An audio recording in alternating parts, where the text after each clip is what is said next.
Quien conoce su pasado puede construir un futuro mejor. Unidos por la historia. En Unidos por la Historia somos conscientes de que lo español incomoda. Es arcaico, suena folclórico. El mismo término hace que el que lo pronuncie a veces se revuelva incómodo en su asiento. Buscamos otros términos, sinónimos, el Estado, la Roja, y para nosotros es evidente que un pueblo con esos problemas de identidad haría bien en recurrir al psicoanálisis. Y esa es la idea de nuestra asociación, que surge de la convicción de que los españoles tenemos que reconciliarnos con nuestra propia historia para poder reconciliarnos con nosotros mismos. Y digo con nosotros mismos, no reconciliarnos unos con otros, porque nuestro problema es un problema de identidad, no es un problema de convivencia. Para ello, buscamos hacer una introspección y rescatar aquellas historias y aquellas hazañas que por nuestro propio complejo o no se contaron bien. Y eso es precisamente lo que hemos venido a hacer hoy aquí, a hablar con el profesor Marcelo Gullo, que acaba de escribir un libro que está pulverizando récords, es un completo bestseller, que se llama Madre Patria, en la cual afirma que los españoles no conquistaron América, más bien la liberaron. Y también queremos hablar con el profesor para que nos cuente sobre su participación en la película que se acaba de estrenar hace poquísimo y que es así que está rompiendo absolutamente las audiencias de todo el país, que es España, la primera globalización. Cuéntanos, Marcelo, ¿por qué y de qué liberó España a América? Háblanos también de los dos grandes imperialismos, del azteca y del inca. Nosotros tenemos que preguntarnos con qué se encuentra España en América. Ese mundo completamente nuevo, desconocido para los extremeños, para los andaluces, que van allá. Y claro, se ha formado una especie de mitología, de un mito, ¿no? Que España encuentra un paraíso. ¿Y es que realmente encontró un paraíso o encontró realmente un infierno? Y cuando uno analiza, por ejemplo, con qué se encuentra Cortés, Cortés se encuentra con que había una nación, que era la nación azteca, que había dominado a centenares de naciones, ¿verdad? Pero ¿qué pasaba entre los aztecas y las otras naciones? Es que los aztecas los hacían trabajar para ellos, los tenían de esclavos, le quitaban sus cultivos. Pasaba algo mucho más grave. Los aztecas habían montado un estado que se dedicaba a conquistar a otros pueblos para después exigirle vidas humanas. Es decir, le quitaban a sus hijos, a sus niños, para llevarlos a un altar en Tenochtitlán, en la capital de los aztecas, arrancarles el corazón estando vivo y después repartirlos en carnicerías, como si se tratase, se entiende, de cerdos o de pollos. Esto ha sido completamente negado durante años. Los negros legendarios negaron que esto fuese verdad. Y ahora, cada vez que se encuentra la evidencia, siguen negándolo, a pesar de que cada vez que se hace una excavación para hacer un metro nuevo en la Ciudad de México o un edificio, se encuentran cientos de paredes que los aztecas construían no con ladrillos, sino con cráneos humanos. Era tal la cantidad de personas que mataban por mes que les alcanzaba para hacer paredes con cráneos humanos. Prescott dice que mataban aproximadamente 20.000 personas por año. Claro, si uno tiene en cuenta que había apenas 4 millones de personas, 20.000 personas por año es una cifra incalculable, pero él mismo dice, bueno, quizás sea mayor. Y hay otros autores que hablan de 150.000 personas por año. Yo digo, hagamos un promedio de 80.000. Pero si no quiere un promedio de 80.000, tomemos la cifra más baja de Prescott. Y entonces nos damos cuenta que lo que en realidad había en México es un estado genocida, el primer estado de la historia de la humanidad que había planificado su alimentación a partir de la carne humana de los pueblos conquistados. Entonces, ahí tenemos algo maravilloso. Lo maravilloso es que llega un hombre con apenas 300 personas, y aunque ese hombre pudiese haber sido un genio militar, siempre digo como si se tratase de Alejandro el Magno o de Julio César, con 300 hombres podía conquistar un imperio que tenía un ejército de 200.000 personas, 200.000 bravos guerreros que conocían el terreno? Es imposible. ¿Qué es lo que hace Cortés? Cortés le dice a los pueblos oprimidos por los aztecas que esa cosa horrible, esa cosa espantosa que era ese imperialismo antropófago se iba a terminar de una vez y para siempre, si todos marchaban juntos para derrotar a los aztecas. Y entonces la evidencia histórica comprueba que primero la conquista no la hicieron los españoles, la conquista la hicieron los indios, 300.000 indios de las naciones oprimidas que marcharon contra los aztecas. Y segundo, entonces se desprende de forma lógica que no hubo conquista de México. Lo que hubo en realidad fue liberación de México, liberación del imperialismo antropófago a los aztecas. Tú has dicho y dices que se suele confundirse la historia de los aztecas con la historia de México. Claro, es una confusión hecha a propósito, porque lo que ha habido es una gigantesca falsificación de la historia. Y cuando uno relata estos acontecimientos, no falta alguno que dice, pero eso es decir que hubo una leyenda rosa de la conquista española de América. No, no hubo una leyenda rosa. Es simplemente describir los hechos tal cual como se presentaron históricamente. Lo que pasa es que la obra de España en América es tan grande que muchos autores dicen que en la antigüedad los griegos lo hubiesen atribuido a los dioses. Es tan grande que parece mentira que un pequeño pueblo como era el pueblo español en número de personas, un pequeño número de soldados como el de Cortés, se le hubiese ocurrido derrotar un imperialismo antropófago de 200.000 bravos guerreros, y que tuviese éxito y que construyese después de eso una sociedad mucho más justa que la que existía. Y esa es la clave de todo, es decir, la sociedad que se construye después que se derrota al imperialismo azteca, que apenas eran el 20% de la población, es mucho más justa que la que existía antes. Porque es una mentira absoluta que reinaba una especie de socialismo primitivo, donde todos danzaban, comían y hacían el amor alegremente. No era así. Las mujeres eran juguetes sexuales, el pueblo era absolutamente esclavo, se entiende, del único propietario de la propiedad, que era el emperador, que hacía con su vida lo que quería. Entonces el proyecto que viene después era un proyecto mucho más justo. Era un proyecto más justo y España siembra todo México de universidades, la siembra de colegios, y por eso no hizo falta ningún ejército de ocupación. Si hubo conquista, tendría que haber habido después, para mantener el territorio conquistado, un ejército de ocupación. ¿Y dónde estaba el ejército de ocupación? Nunca existió. Nunca existió porque no hizo falta. Porque los que estaban ahí tenían plena conciencia de que el mundo que se construye después de la caída de Tenochtitlán, después de derrotar el imperialismo azteca, era un mundo mucho más justo que el que existía. Háblanos también del imperialismo totalitario quechua.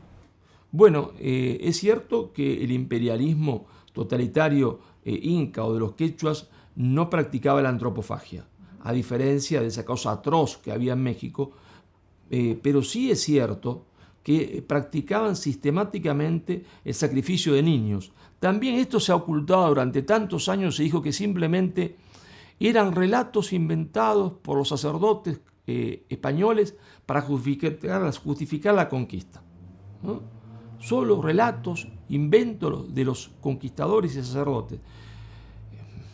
Hoy no se cansan los arqueólogos, no se cansan de descubrir en la cima de las montañas de los Andes restos de niños y niñas de 12 años, 13 años, a los cuales los llevaban caminando como prisioneros a las altas cumbres de los Andes, los llevaban drogados con coca y chicha. La chicha es una bebida alcohólica que se hace del maíz, de la fermentación de maíz. Entonces los emborrachaban y drogaban para llevarlos a las cumbres de las montañas.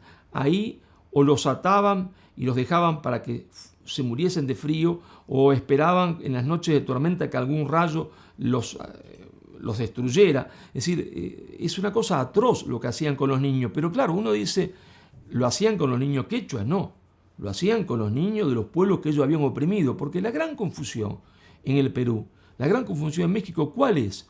Es que se le ha dicho a los peruanos que todo eran quechua. Se les ha dicho a los mexicanos que todo eran aztecas. Y habría que decirle a los mexicanos, mire señor, el 80% de la gente que camina por México desciende de aquellos que los aztecas se comían. Entonces los que tienen que pedir perdón son los descendientes de los aztecas. Los descendientes de los aztecas tendrían que ir a la televisión y pedir perdón por la cantidad, se entiende, de personas que asesinaron y de que se comieron. Ellos tienen que pedirle perdón al resto de los mexicanos. Pero esa gigantesca falsificación de la historia lleva a decir que todo México era azteca. Y se engaña entonces también a los peruanos diciendo que todos los peruanos eran quechuas. Y la realidad es que, por ejemplo, los huancas, que estaban en lo que hoy es la ciudad de Huancavelica y otras ciudades, estos huancas marcharon junto a Pizarro porque estaban hartos de ser dominados por los quechuas, que entre otras cosas hacían cosas muy lindas, muy bonitas, ¿no? Esas cosas tan lindas y bonitas era hacer vasos, o si prefieres copas, con los cráneos humanos de los vencidos. Entonces, con esos cráneos, ahí tomaban chicha y le hacían a los hijos de los vencidos tomar chicha en el cráneo del padre, para que entendiese que nunca más nadie debía rebelarse contra ellos. Y después, yo me acuerdo siempre en una anécdota que cuento, estaba en un museo del Perú, y entonces la guía, con muy buena intención, porque ella no tenía la culpa de nada, ella fue formada así, hablaba de las maravillas, ¿no es cierto?, del imperio inca, y mostraba una serie de tamborcitos. Entonces le digo, señorita, ¿por qué no nos acercamos? Y le voy a hacer una pregunta. ¿Usted sabe de qué piel está hecho ese tamborcito tan lindo que usted describe, ese tamborcito tan lindo inca o quechua, con lo cual tocaban esa tan linda música? Me dice ella, bueno, será de guanaco. No, le digo, no era de guanaco. Bueno, será de piel de llama. No, tampoco. Estaba hecho de piel humana, de los vencidos. Y lo hacían a propósito para que los hijos tocasen esos tamborcitos, para que tuviesen la idea de que nadie debía rebelarse. El Estado inca era un Estado totalitario, que nosotros, en comparación de los totalitarismos del siglo XX, nos dejaría asombrado el totalitarismo inca. No hemos visto nunca en la historia de la humanidad un totalitarismo tan cruel y semejante como el que hicieron los incas. Y por eso también pasó lo mismo que en México. ¿Qué pasó? Vino, se entiende, Pizarro, se dio cuenta de la situación y dijo, señores, marchemos contra Cusco para terminar con ese imperialismo totalitario de los incas. Pero lo maravilloso es que tanto en el caso de México como en el caso del Perú, ¿no es cierto?, hubo venganza después. Sí, los huancas querían vengarse. Los tlaxcaltecas en México querían vengarse. ¿Qué querían hacer los tlaxcaltecas? Lo mismo que habían hecho con ellos los aztecas. Querían masacrarlos, es decir, eliminarlos de la faz de la tierra, comérselos. Y los huancas querían también masacrar a los incas o quechua. Y en ambos casos, tanto Cortés como Pizarro dijo, no va a haber eso. No va a haber un genocidio del vencido. Esa historia se terminó. Vamos a dar una vuelta de página, porque en el fondo ese Estado totalitario también oprimía a su propio pueblo. Es decir, el pueblo azteca también estaba oprimido por su soberano, que era un dictador y un tirano fantásticamente, se entiende, horrible. Entonces, lo que hacen ambos conquistadores es decir, esto se terminó, porque tampoco era la culpa del pueblo quechua, tampoco era la culpa del pueblo azteca, y se empieza una historia nueva que es una historia de amor, en donde se van a enamorar conquistadores de indias, indios de españolas, y nace una cosa maravillosa, única en la historia de la humanidad, que fue un pueblo nuevo a partir del mestizaje. Todo el relato negro legendario siempre se basa en el libro de Bartolomé de las Casas. Y yo en clase a los alumnos siempre le pongo ejemplos que me parecen bastante importantes para demostrar que Bartolomé de las Casas miente de forma absoluta. Uno de ellos es el que desarrolla Luis Alberto Sánchez. Luis Alberto Sánchez era el segundo hombre del partido aprista peruano, un partido de izquierda ligado a la socialdemocracia, es decir, no era un hombre que se lo pudiese acusar de fascista, ni de facha, ni de retrógrado, ni de la derecha, no, estaba ubicado en el socialismo, en la socialdemocracia. Y Luis Alberto Sánchez dice, señores, página por página, cuando analizo lo que dice Bartolomé de las Casas, es todo falso. Entre ellas, la cantidad de muertos, porque para haber matado tanta gente, no hubiese sido posible ni siquiera con armas automáticas. Y él saca la cuenta de cuántos indios había que matar por minuto. Dice, eso no es posible ni con una ametralladora moderna, dice Luis Alberto Sánchez. Y otro ejemplo fantástico de quien analiza el libro de las Casas es, por ejemplo, de un hombre marxista, troquista, del marxismo troquista, que es Jorge Abelardo Ramos, cuando dice, esto no era un libro, era un libelo, y las potencias enemigas de España se lanzaron al libro de las Casas como las moscas se lanzan a la miel, Pero si no bastase con esto, podemos decir a Hernández Arregui, otro marxista hispanoamericano argentino, que dice lo de las casas no es un libro, era un libelo. ¿Está? O a Mariátegui, cuando dice las casas está completamente equivocado, porque Mariátegui se lo considera en Hispanoamérica el padre del marxismo indoamericano. Y Mariátegui dice, José Carlos Mariátegui, nacido en Moquegua, en el Perú, dice, señores, este hombre estaba completamente loco, equivocado, porque no lo movía al español, al conquistador español, la sed de oro ni de poder, sino que el conquistador español, hay que entender su mentalidad, se entiende como un último cruzado. La conquista, dice Mariátegui, es la última cruzada, es la continuación de la cruzada, de ese espíritu que España había formado durante 700 años, ¿entiende?, en guerra contra el Islam. Y vienen siempre con una idea fija en la cabeza, que es la idea de misión. Y cuando algunos se apartan de eso, porque muchos se apartaron, porque son hombres, ¿no? Y los hombres cometen pecados, y los hombres cometen errores, y se entiende, hacen actos innobles, siempre está ahí la ley creada por España y el misionero para hacerlos volver por el camino correcto. ¿Qué hace España con la nobleza, con los mestizos y los indígenas? Tú has comentado que la nobleza logró mantener y conservar todos sus privilegios. Bueno, otro de los mitos de la leyenda negra es que viene España a América y le roba la tierra a los indios, ¿no? Y es un mito fantástico, pero tiene su razón de ser, porque en realidad la tierra a los indios se la roban después de la independencia, y en México fundamentalmente después de la famosa Revolución Mexicana, que supuestamente estaba hecha por indios, en realidad no estaba hecha por indios, por criollos, para robarle la tierra a los indios. Y España va a respetar lo que se llamó dos cosas. Primero, la propiedad comunal, la tierra que los indios trabajaban en común. Y después va a respetar a la nobleza inca o a la nobleza azteca, va a respetarle sus tierras, ¿no? Y entonces hay propiedad privada, que son la de los nobles incas y de los nobles aztecas, hay propiedad comunal, y después ciertamente hay tierras que no estaban cultivadas y que los españoles toman y comienzan a tener señorío sobre esas tierras. Pero la mayoría de las tierras siguen siendo tierras comunales, ¿está? O tierra de la nobleza indígena. ¿Y cuándo cambia esto? Cambia cuando viene la independencia. El grupo que hace la independencia dice que hay que hacer el código napoleónico, el liberalismo, la propiedad privada, y con esta excusa eliminan la propiedad comunal, y en el bolsillo ¿de quién va a parar la propiedad, que era comunal? De aquellos que han hecho la independencia, que, como decía Vasconcelos, la conquista la hicieron los indios y la independencia la hicieron los españoles, ¿no? Y entonces se quedaron con la propiedad de los indios. Ese es un mito fantástico, ¿no? Pero que perdura hasta el día de hoy.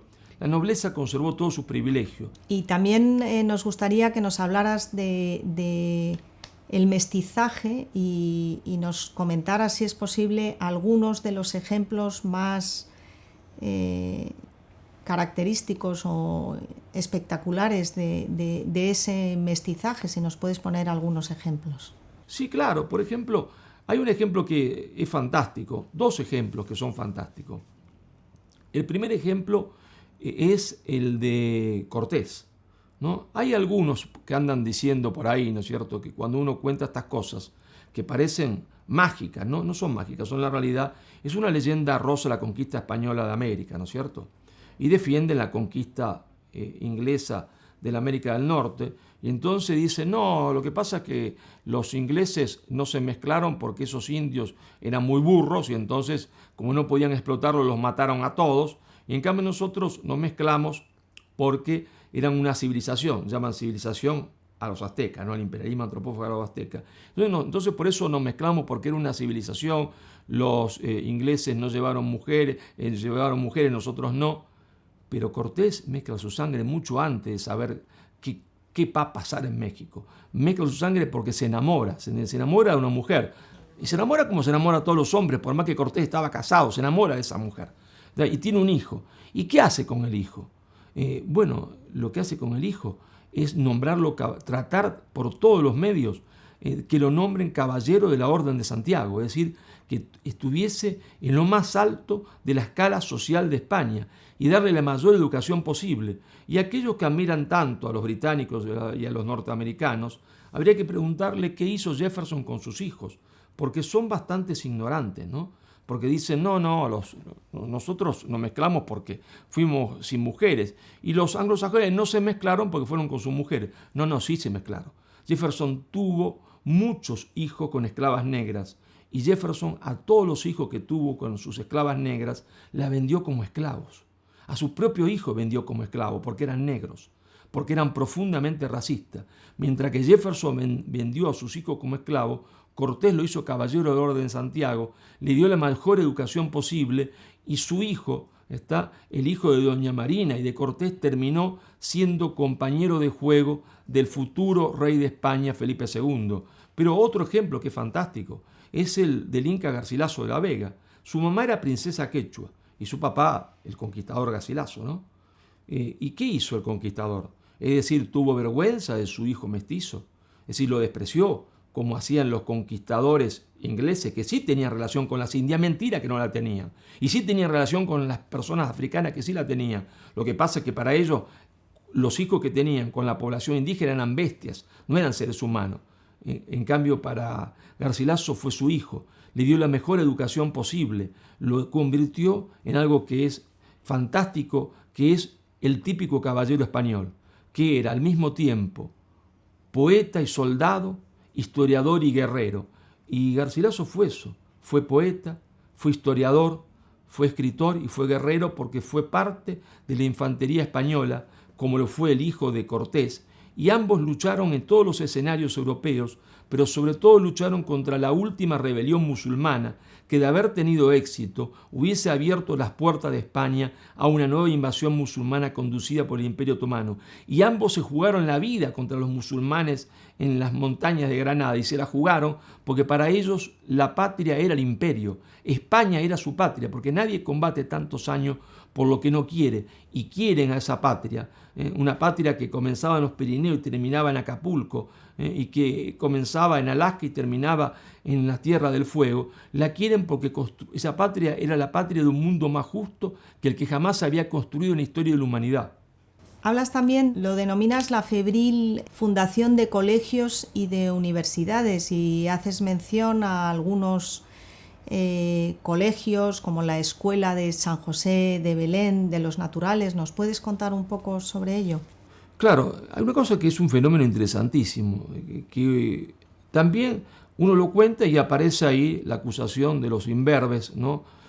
Pro-anglosajones, que le dicen, usted está haciendo una leyenda rosa. Yo no es ninguna leyenda rosa, yo simplemente en mi libro describo y enumero todos los colegios y todas las universidades que España crea en México, crea, se entiende, en el Perú, crea en Ecuador, crea en Colombia, crea en Argentina. ¿Y esto qué demuestra? Que España nunca consideró a América como un botín. Si yo considero, se entiende, un territorio como un botín, simplemente un lugar para ir a extraer riqueza y marcharme e irme, porque eso es un territorio que uno considera como un botín, no siempre es el lugar de escuelas, no siempre es el lugar de universidades, no siempre es el lugar de hospitales. Sin embargo, España lo siembra a universidades, pero esas universidades no eran para los españoles, porque prácticamente no había españoles. ¿Era tan solo para los mestizos? También se preguntará alguno. No, era para los indios, era para los mestizos, era para los españoles. ¿Esas universidades eran gratuitas? No eran gratuitas, la verdad. Pero el 60% tenía becas. ¿Y qué se enseñaba en esas universidades? Se enseñaba latín, porque era la lengua de la ciencia, como si hoy uno quiere hacer ciencia, lamentablemente la hegemonía es británica y tiene que aprender inglés. Y se enseñaba latín, se enseñaba español, pero también se enseñaba la lengua local, a los cuales los sacerdotes habían hecho la gramática de las lenguas locales, del náhuatl, del quechua. Se enseñaba derecho, se enseñaba filosofía, pero sobre todo se enseñaba medicina. Y las universidades que enseñaban medicina en México y en el Perú eran de una calidad muy superior a cualquier universidad de medicina de Europa. ¿Y por qué es esto? Una razón muy sencilla, porque en América se conjugaba los antiguos saberes autóctonos con los saberes que había traído España. Entonces había una botica, una farmacia gigantesca con medicina que se traían de las plantas que no existía en ninguna parte de Europa, y podían experimentar con estas plantas como no se podía experimentar en ninguna parte de Europa. Por eso muchos ricos iban a México o a Lima a esos hospitales para curarse, hospitales que eran gratuitos. Entonces, universidades, hospitales, universidades, por ejemplo, como la Universidad de San Marcos, que se hace 80 y pico de años antes que la Universidad de Harvard, mucho antes que la Universidad de Harvard. El Colegio San Pablo en Lima tenía 45.000 libros, cuando Harvard tenía apenas 4.500. A uno podría decir, bueno, pero en esas universidades seguramente, dirán los negros legendarios, eran para oprimir al pueblo indio, para enseñarle que tenían que estar sometidos a España. Bueno, digo yo, veamos los textos, veamos qué se enseñaba en eso. Se enseñaba la sumisión a España, la sumisión al rey. Y entonces ahí aparece una cosa que es francamente loca, que jamás nadie pudiese haberse imaginado. Porque no puede ser, si uno se imagina, que un conquistador crea una universidad para enseñarle a los supuestos conquistados que el poder viene de Dios, pero Dios no se lo da al rey, sino que se lo da al pueblo, es decir, a ellos que son el pueblo. El pueblo lo delega al rey para que cumpla con el bien común.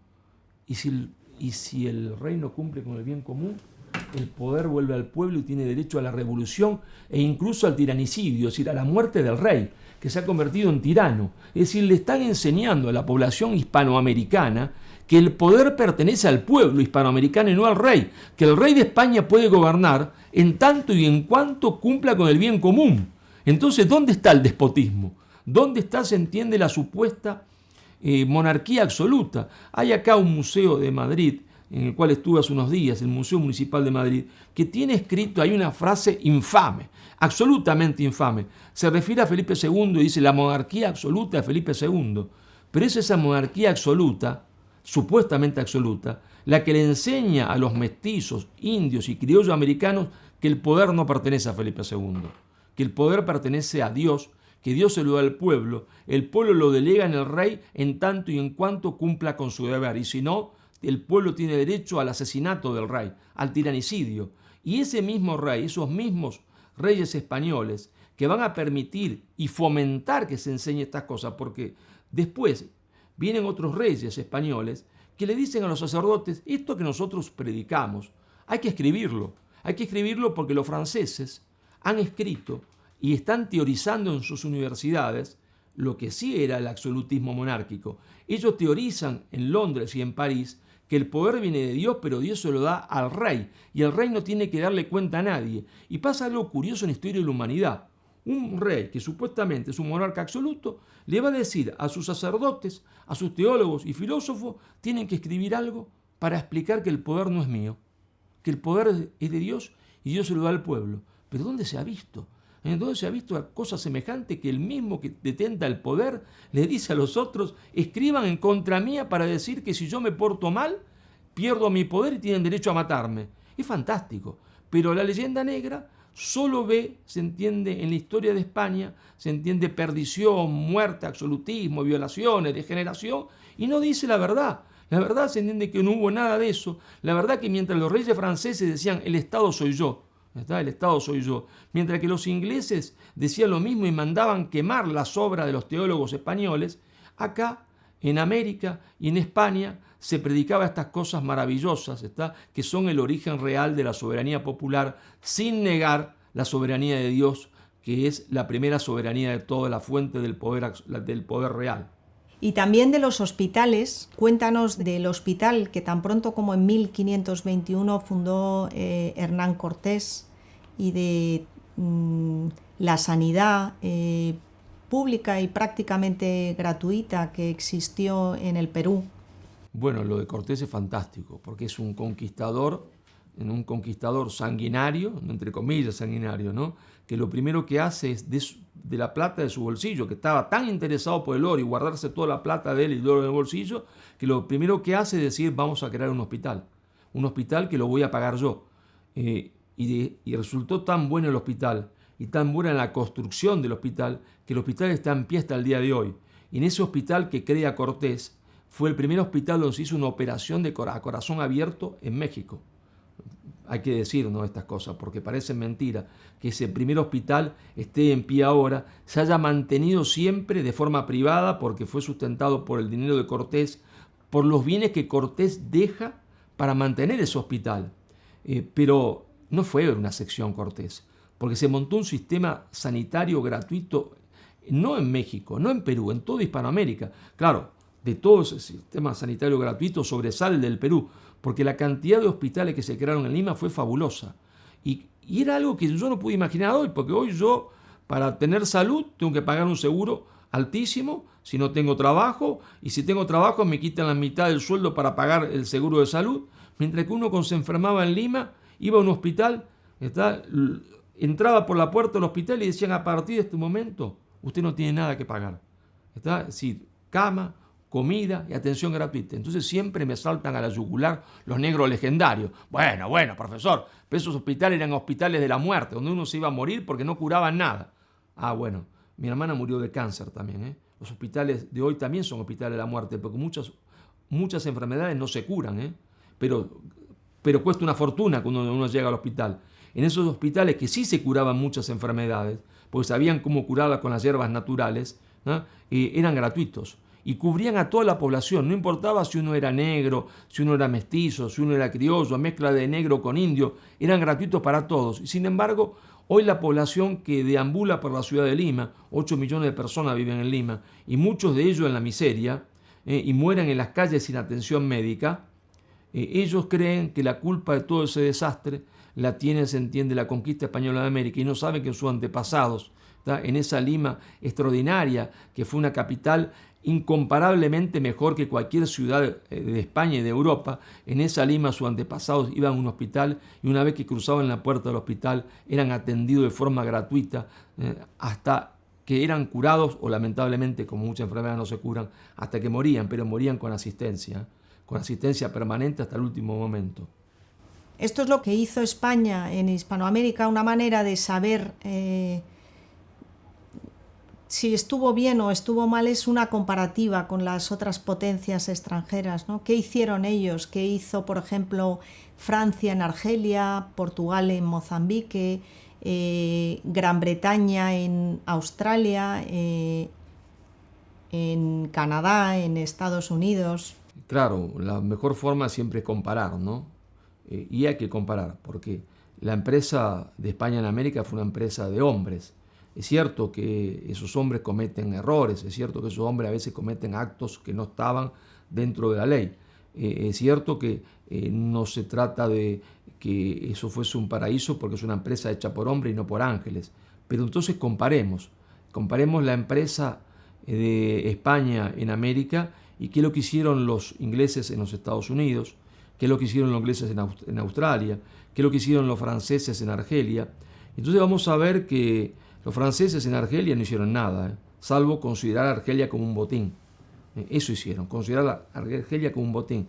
Pero lo que hicieron los ingleses en América del Norte no tiene perdón de Dios. No tiene perdón de Dios porque ellos, en una de las noches más fría que conoció la historia de lo que va a ser después los Estados Unidos de Norteamérica, repartieron frazadas con virus de viruela a propósito para eliminar toda la población. Porque esos famosos hombres religiosos, ¿no? Porque se supone que los españoles eran Cortés, el bárbaro, se entiende, que venía con la cruz y la espada, era un bárbaro sanguinario, y se supone que los famosos hombres que salen en el Mayflower eran gentiles hombres cristianos. Esos gentiles hombres cristianos, cuando llegaron a la costa de los Estados Unidos, del actual Estados Unidos, ¿no?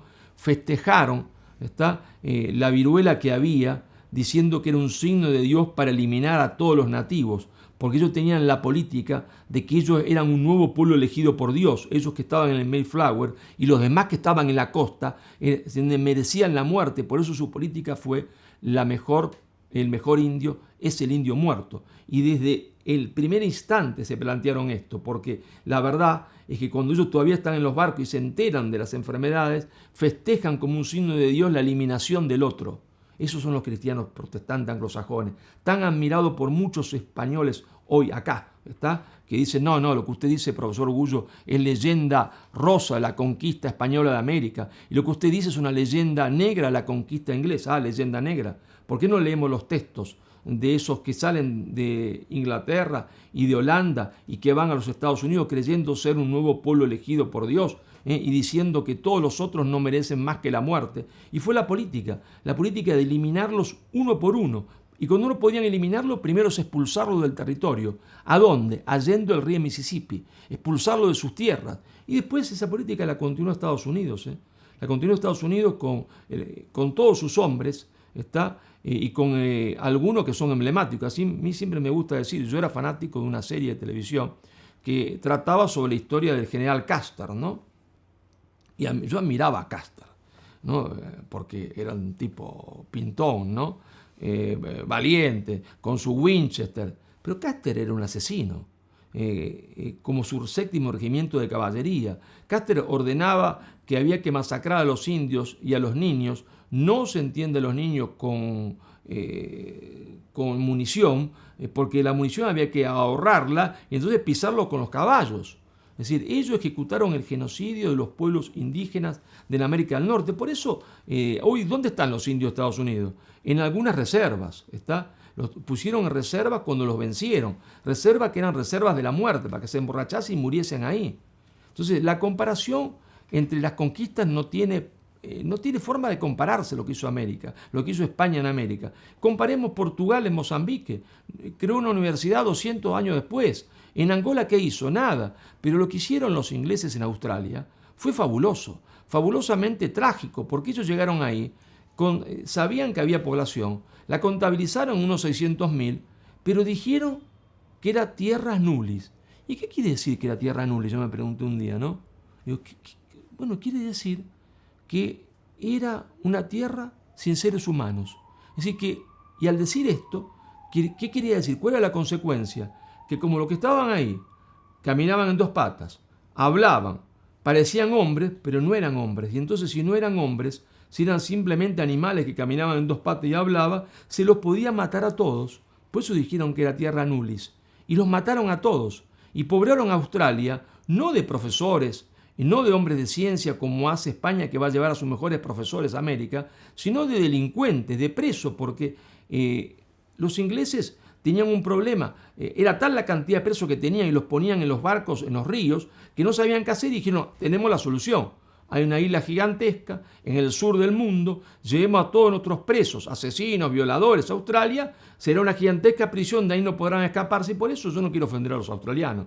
Pero la verdad que Australia fue fundada por delincuentes, por presos que Inglaterra llevaba a Australia, porque no sabía dónde ponerlos en Inglaterra, porque entre otras cosas también había gente que estaba presa injustamente porque en Inglaterra, si uno no tenía trabajo, si no quería trabajar en la fábrica de 18 horas para ser explotado, o lo colgaban o lo mandaban preso, ¿no?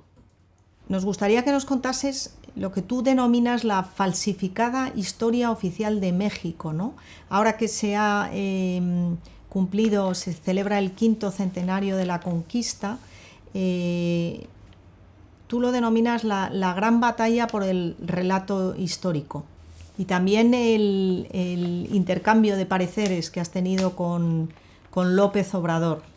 Bueno, ha pasado algo para mí insólito, que yo jamás hubiese imaginado. Yo soy un pobre profesor del fin del mundo, ¿no? Que da clase en una universidad del fin del mundo, y de repente el presidente de México, ¿no?, en un discurso a la nación mexicana, cita a este profesor desconocido del fin del mundo y dice este profesor, ¿no? Y empieza a tratar de rebatir mis argumentos en el libro, y empieza a tener problemas cuando quiere rebatirlo, se da cuenta que no está rebatiendo nada. Entonces, enseguida pasa para otra cosa, me insulta un poco, y pasa a otro tema porque se da cuenta que está atrapado. Claro, porque yo en el libro no hago nada más que decir la verdad con los datos concretos, con las cifras concretas, que él no puede rebatir. Entonces tuvo que insultarme, y yo le dije, bueno, mire, presidente, le escribí una carta abierta. En otras épocas esto se decidía muy fácil, en el campo del honor. Ahora, como dicen que estamos en épocas más civilizadas, hagamos, y usted tenga el coraje de hacer, como hizo Carlos I de España o Carlos V de Alemania, convoque usted un gran debate en una universidad suiza, neutral, en Ginebra, en Zúrich, donde usted quiera. Usted elija 5 historiadores y yo iré acompañado de otros 4, y veremos en una semana de discusión si fue genocidio, como dice usted, si fue ocupación militar, como dice usted, o si fue liberación de América, como digo yo. Y entonces hagamos ese gran debate. Pero hasta ahora, no solo el presidente de México no ha aceptado esto, a pesar de que 2 veces se lo he planteado en 2 cartas abiertas publicadas en diarios españoles, sino que no hay ningún historiador de los llamados serios, científicos, progresistas, porque para ser serio hay que ser progresista, es decir, para ser serio hay que ser negro legendario, que se haya atrevido a decir que una sola línea de mi libro es falsa, una sola línea, un solo dato es falso. ¿Qué es lo que dicen los anglófilos, como dicen en Madrid? No es leyenda rosa. Bueno, dígame por qué. No, es leyenda negra de los ingleses. Bueno, dígame por qué. ¿Cuál dato de los que yo doy sobre Inglaterra es falso? Porque para que sea leyenda negra, los datos que doy sobre los británicos tienen que ser falsos.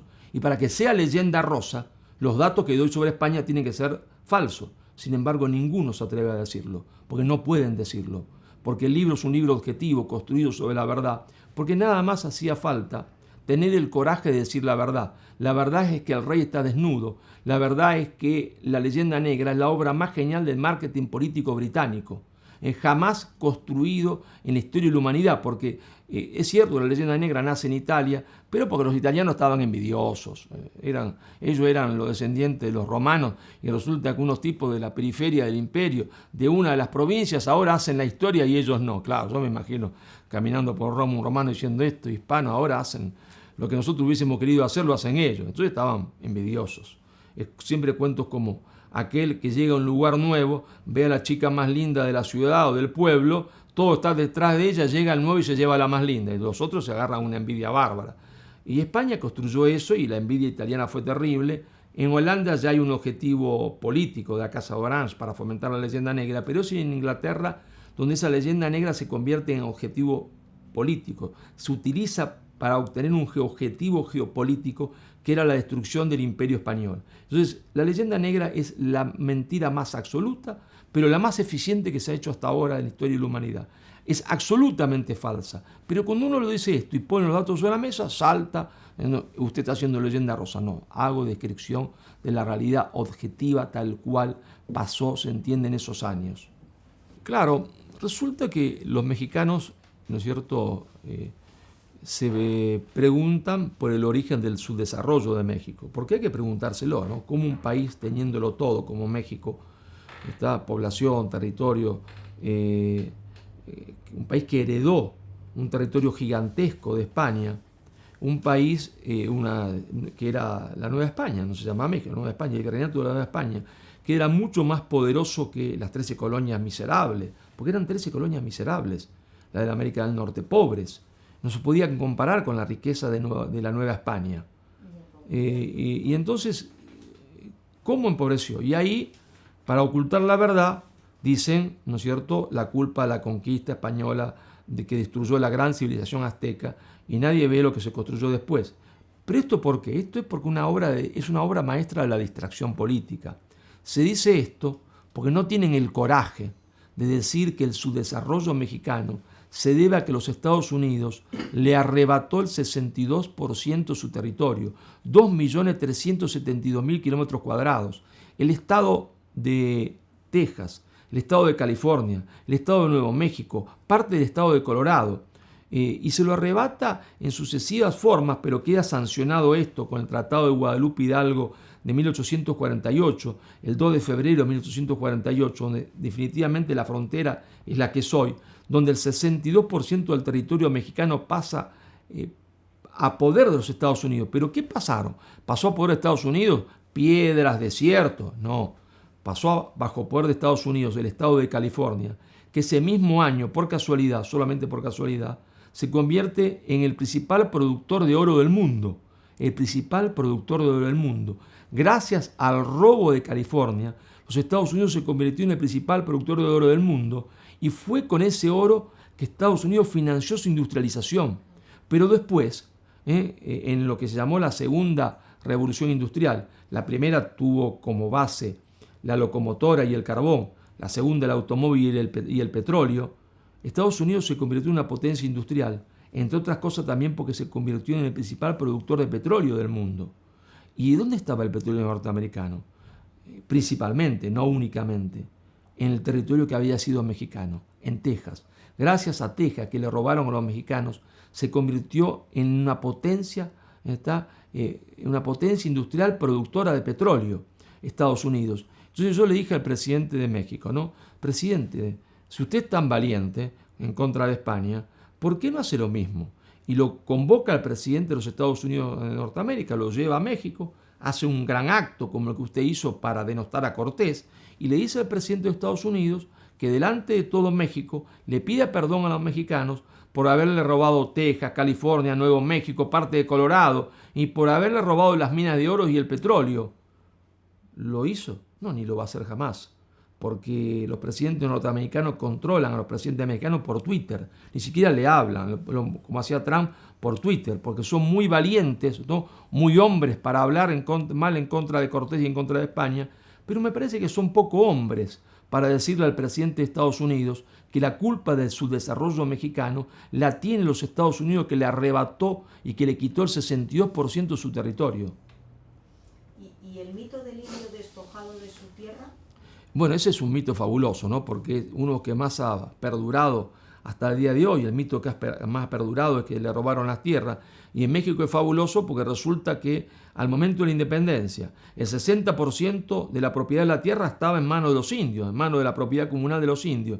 Y después de la independencia, resulta que los indios van perdiendo poco a poco su propiedad, está en manos de aquellos que hacen una supuesta revolución a favor de los indios, ¿no? Entonces es fabuloso, porque cuando uno ve la realidad, resulta que los indios pierden su propiedad después de la independencia y sobre todo después de la famosa Revolución Mexicana, que es la falsificación de la historia, la estafa más gigantesca de la historia de la humanidad. Siempre se presenta la Revolución Mexicana como una revolución social, de avanzada. O si fue de avanzada, ¿por qué no construyó un México de avanzada, no? Porque no fue nada de eso. Porque fue la mentira más grande de la historia de la humanidad, la Revolución Mexicana, y porque no fue una revolución popular, fue una revolución odiada por el pueblo mexicano. Odiada por el pueblo mexicano porque era una revolución que estaba muy cerca a los Estados Unidos y muy lejos de Dios para imponer la descristianización de México, y el pueblo mexicano, el pueblo profundo de México, el pueblo indígena de México, se levantó en armas contra esa revolución mexicana, que fue la famosa revolución de los cristeros. Esa fue la revolución mexicana popular, la revolución de los cristeros, no la otra revolución mexicana, que en el fondo fue una revolución controlada por los Estados Unidos y que terminó como terminan todas las cosas en México, quitándole la tierra que quedaba a los indios para llevárselo a los supuestos revolucionarios. Bueno, ¿y ahora qué? Tú hablas de un nuevo destino para todos los españoles y una ventana de oportunidad. Esa es la gran pregunta, ¿no? ¿Ahora qué? ¿Ahora qué? ¿Ahora lloramos? ¿Ahora nos damos palmadas en el pecho? ¿Ahora qué? Ahora es nuestra gran oportunidad. Ahora es nuestra gran oportunidad porque estamos ante la evidencia científica de las cosas que durante años se afirmaron, pero no teníamos las pruebas científicas. No teníamos las pruebas científicas del holocausto azteca. Y ahora cada vez que se hace un metro más de subterráneo, como decimos nosotros en Argentina, o de metro, como dicen ustedes acá en Madrid, se encuentran los cientos y cientos de muertos por los aztecas, paredes hechas con cráneo. Ahora la evidencia científica ya es irrefutable sobre cada vez que se va a una cumbre en los Andes a encontrar los niños sacrificados. Y ahora con esta evidencia, es una evidencia que destruye completamente la leyenda negra y que entonces destruyéndola sirve para la reconciliación de todos los españoles, de los españoles americanos, de los españoles europeos, pero una reconciliación que es fundamental porque el mundo marcha no sabemos si serán estados, confederaciones de estados, no lo sabemos todavía, quizás sean confederaciones de estados a partir de la cultura, a partir de la civilización.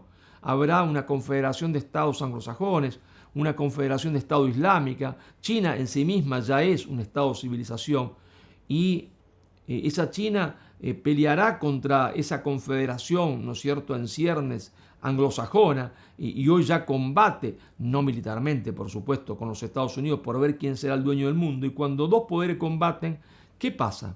Se olvidan de los otros porque están combatiendo entre ellos. Entonces es nuestra oportunidad para reflexionar, para sentarnos a pensar que ahora sí podemos tener un espacio abierto, una ventana de oportunidad para, ¿no es cierto?, construir, ¿se entiende?, construir aquello que se terminó abruptamente por la obra de intriga de la diplomacia británica, aquello que se estaba gestando en el seno del imperio. En el seno del imperio se estaba creando la hispanidad, y la hispanidad es una nación inconclusa. Por eso podemos decir que América comienza en los Pirineos y España comienza en Acapulco, porque en realidad todo era España y todos somos España, y tenemos la oportunidad de intentar de una forma imaginativa, nadie habla de hacer cosas, no, de forma imaginativa, que no sabemos todavía cómo será, de reconstruir esa unidad perdida y de hacer realidad esa nación inconclusa, es decir, de que finalmente seamos capaces de parir esa gran nación hispánica. Podemos llamarla Confederación Española, Confederación Hispánica. Los nombres en este caso serán lo de menos, ¿no es cierto? Decían los chinos, no me importa de qué color sea el gato, basta que el gato case ratones. Y acá es lo mismo, basta que logremos entender que el huevo de la serpiente es la leyenda negra de la conquista española de América, porque el origen siempre de la mala política es la falsa historia. Y si entendemos esto, si entendemos que la leyenda negra es absolutamente falsa, entendemos algo que a muchos españoles les cuesta trabajo entender, que los argentinos son españoles, que los colombianos son españoles, que los venezolanos son españoles, que ningún hispanoamericano, independientemente del color de la piel, ningún hispanoamericano, criollo, mestizo o indio, es extranjero en tierra de Isabel y de Fernando. 1.000.000 de gracias, Marcelo. Quien conoce su pasado puede construir un futuro mejor, unidos por la historia.